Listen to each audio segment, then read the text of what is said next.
అందరికీ నమస్తే. ఈ మధ్య కాలంలో కొత్త టైప్ ఆఫ్ సైబర్ క్రైమ్ జరుగుతుంది. ఇలాంటి కేసెస్ చాలా రిపోర్ట్ అవుతున్నాయి. తప్పకుండా వీలైనంత ఎక్కువ మందికి షేర్ చేయండి. ఒక గుర్తు తెలియని వ్యక్తి మీ దగ్గరకు వచ్చి ఇలా అడుగుతాడు, అన్నా నా మొబైల్ స్విచ్ ఆఫ్ అయింది, లేదా phone pay or Google Pay లో లిమిట్ అయిపోయింది, మా వాళ్ళు హాస్పిటల్లో ఉన్నారు, నా friend me PhonePe or Google pay కి ఒక 50,000 పంపిస్తాడు, కొంచెం డ్రా చేసేయండి అన్నా అంటాడు. సరే ఫోన్లే, ఇందులో ఏముంది అని మీరు సరే అంటారు. ఒక నెంబర్ నుంచి మీ అకౌంట్ కి ఒక 50,000 వస్తుంది. మీరు ఆ క్యాష్ డ్రా చేసి ఆ వ్యక్తికి ఇస్తారు. ఒకవేళ మీరు యాక్సెప్ట్ చేయకపోతే మీకు కమిషన్ కూడా ఇస్తా అని అటెంప్ట్ చేస్తారు. ఇక్కడ గమనించాల్సింది, మిమ్మల్ని రిక్వెస్ట్ చేసినోడు మనీ పంపినోడు కూడా ఇద్దరు సైబర్ నేరగాళ్లే. ఇప్పుడు అసలు కథ మొదలవుతుంది.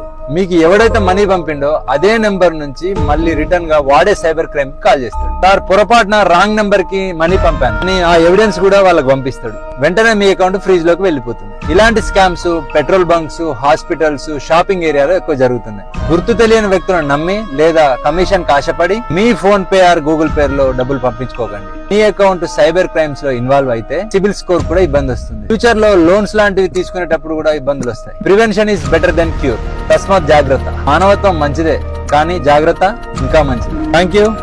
జై హింద్.